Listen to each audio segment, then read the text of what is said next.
Happy birthday to you.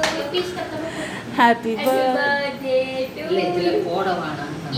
Happy birthday to dear Kati.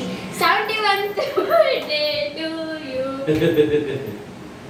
இங்க அப்படிதான் போட்டிருக்கு 71 பார்ட்டி லவ் யோ மோ கிரீம் போட்டிருக்கு.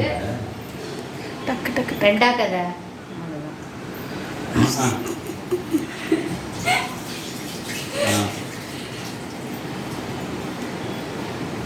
எங்க பாட்டிக்கு பர்த்டே சொல்லு.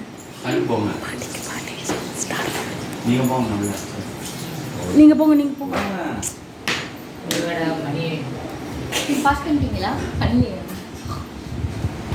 ஸ்கிதிகா சொல்லு. பாட்டிக்கு பர்த்டே சொல்லு. இன்னைக்கு எங்க பாட்டியோட பர்த்டே. சர்ப்ரைஸா கேக் வெட்டுறோம். இவங்க மாடிக்கு போன குதிக்கிறாங்க. நான் இவங்களை எடுத்துக்குள்ள போதும் ஆயிடுச்சு. ஸோ கஷ்டப்படுறது எல்லாம் இவங்களுக்காக தான். எங்க பாட்டி ஹாப்பி பர்த்டே